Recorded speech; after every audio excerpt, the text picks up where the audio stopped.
ये हसरत थी कि इस दुनिया में बस दो काम कर जाते। नमस्कार दोस्तों, एक बार फिर से हम अपनी चैनल पर आपका हार्दिक स्वागत करते हैं। दोस्तों, रफ़ी साहब ने 4 दशकों तक गायकी के क्षेत्र में बॉलीवुड में राज किया, लेकिन इतने लंबे अरसे तक काम करते हुए भी उन्होंने कभी किसी के लिए कोई गलत टिप्पणी नहीं की, ना ही किसी से कोई प्रतिद्वंदिता की और ना ही किसी को कोई कठोर शब्द कहा। अपने लंबे कैरियर के दौरान उन्होंने अनेकों संगीतकारों के साथ काम किया। अधिकतर संगीतकारों का काम रफ़ी साहब के बिना नहीं चल सकता था। अधिकतर संगीतकार यही चाहते थे कि रफ़ी साहब ही उनके लिए गाएं, लेकिन कुछ संगीतकार ऐसे भी थे जिन्हें प्रोफेशनल मजबूरी के तहत रफ़ी साहब से गवाना पड़ता था। हालांकि ये संगीतकार रफ़ी साहब को पसंद नहीं करते थे।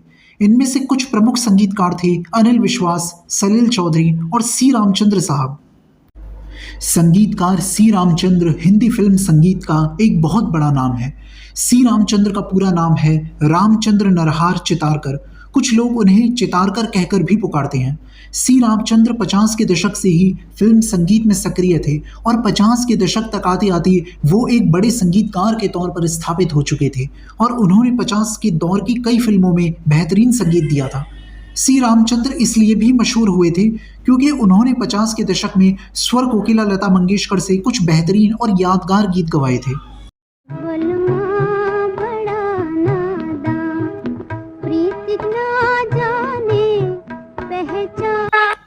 कवि प्रदीप साहब का गीत ए मेरे वतन के लोगों जो लता जी ने गाया था, उसे संगीतकार सी रामचंद्र साहब ने ही तैयार किया था।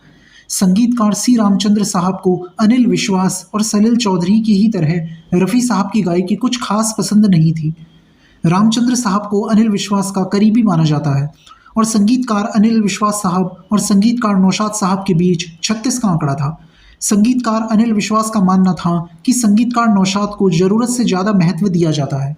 संगीतकार सी रामचंद्र साहब और अनिल विश्वास साहब दोनों के चहेते गायक थे तलत महमूद साहब।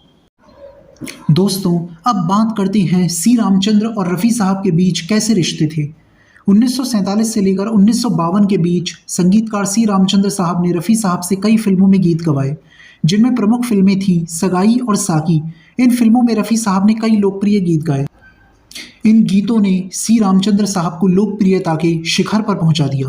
मोहब्बत बन के जो बरसी है दिल पर, न जाने वो घटा आई। इस गीत में रफ़ी साहब का साथ दिया है लता मंगेशकर जी ने और इस गीत को लिखा है राजेंद्र कृष्ण साहब ने। उधर से तुम चले और हम इधर, मोहब्बत हो गई। फिल्म सगाई के बाद रफ़ी साहब ने सी रामचंद्र साहब के लिए फिल्म साकी में भी गीत गाए। मेरा मिजाज लड़कपन से आशिकाना है, मिजाज आशिकाना है, मिजाज आशिकाना। ये कौन मुस्कुरा गया, नगमाए दिल सुना गया, शम्मा सी एक जल गई। सन 1952 के बाद 1954 में सी रामचंद्र जी के संगीत से सजी एक फिल्म आई जिसका टाइटल था कवि। इस फिल्म के एक गीत की रिहर्सल के दौरान रफ़ी साहब और सी रामचंद्र जी के बीच कहासुनी हो गई। ये बात है 1954 के आरंभ की। फिल्म कवि में राजेंद्र कृष्ण जी का लिखा हुआ एक गीत था जिसके बोल थे, कविता नाम है ज्ञान का, इसे लिखने वाला ज्ञानी। इस गीत को रफ़ी साहब के साथ साथ तलत महमूद साहब को भी गाना था। 1954 तक रफ़ी साहब गायकी के क्षेत्र में एक बड़ा मुकाम हासिल कर चुके थे और काम की अधिकता के कारण काफ़ी व्यस्त रहने लगे थे। लाहौर में एक दिन के लिए 25 रुपये पाने वाले रफ़ी साहब का मेहनताना 1954 के आते आते हज़ारों रुपये हो चुका था और हर नए दिन के साथ इसमें बढ़ोतरी होती जा रही थी। सी रामचंद्र साहब ने कवि फिल्म के गीत की रिकॉर्डिंग से पहले होने वाली आखिरी रिहर्सल पर आने के लिए रफ़ी साहब और तलत महमूद दोनों को आमंत्रित किया। व्यस्तता के चलते रफ़ी साहब ने सी रामचंद्र जी से आग्रह किया कि इस गीत की रिहर्सल को उसी दिन सुबह रखा जाए जिस दिन इस गीत की रिकॉर्डिंग हो। उन्होंने सी रामचंद्र साहब को भरोसा दिया कि वो रिकॉर्डिंग और रिहर्सल एक ही दिन में मैनेज कर लेंगे। रफ़ी साहब की बात मानकर सी रामचंद्र जी ने उस गीत की रिकॉर्डिंग और रिहर्सल की तारीख तय कर दी और तय तारीख पर रफ़ी साहब और तलत महमूद साहब रिकॉर्डिंग के लिए स्टूडियो पहुंच गए। गीत की रिहर्सल शुरू हुई। इस गीत को रफ़ी साहब और तलत महमूद दोनों को गाना था। ये इन दोनों का युगल गीत था।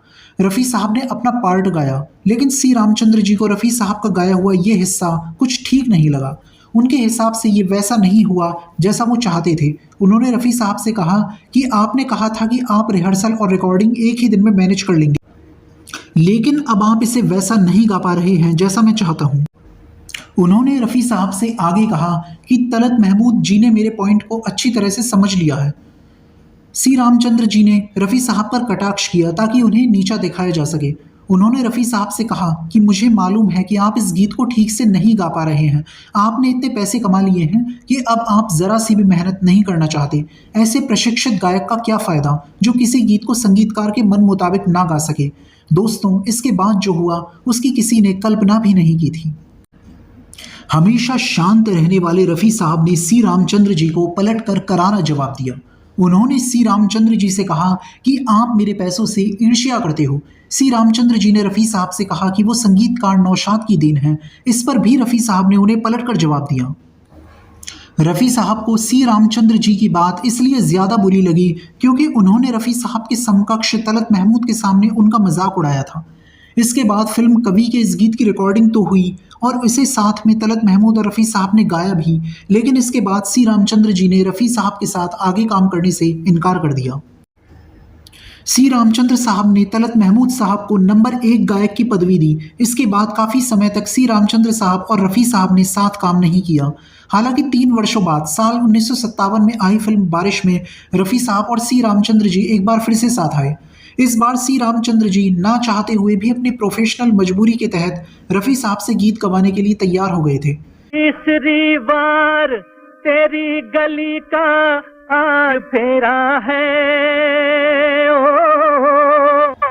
इस गीत में रफ़ी साहब के साथ थे तलत महमूद साहब। एक नजर में दिल ले जाए सूरत हो तो ऐसी हो। वर्ष 1957 में ही एक बार फिर से रफ़ी साहब के लिए सी रामचंद्र जी की ओर से गाने का प्रस्ताव आया। फिल्म थी नौ शेरवाने आदिल। इस फिल्म में रफ़ी साहब ने सी रामचंद्र जी के लिए ऐसे गाया कि उनके सभी पुराने गिले शिकवे दूर हो गए और इन दोनों फनकारों के बीच की सारी कड़वाहट खत्म हो गई। ये हसरत थी कि इस दुनिया में बस 2 काम कर जाते। जानकारों के अनुसार ये गाना रफ़ी साहब के सर्वश्रेष्ठ गीतों में शुमार है और लता जी के साथ 2 डुएट जो रफ़ी साहब ने गाए हैं वो भी उनके श्रेष्ठ गीतों में गिने जाते हैं।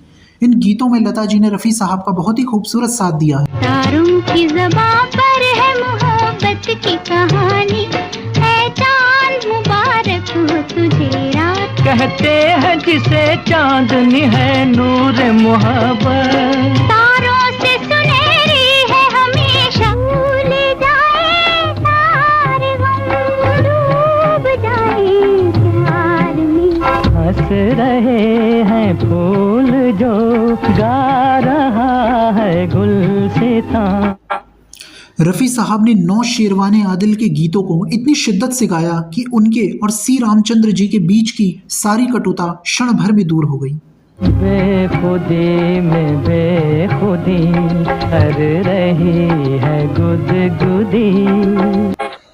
जानकारों के अनुसार जब रफ़ी साहब के पास फिल्म 9 शेरवाने आदिल में गाने का प्रस्ताव आया था तो रफ़ी साहब को सी रामचंद्र जी से हुई कटुता का मलाल था और इसलिए उन्होंने तय कर लिया था कि इस फिल्म के गीतों में वो पूरी ताकत लगा देंगे। तुम्हारी याद में जीते, तुम्हारे गम में मर जाते। तू ही तू की है सदा, लाख में हजारों में। आज के एपिसोड में इतना ही। अब आपसे अगले एपिसोड में मुलाकात होगी। तब तक के लिए धन्यवाद।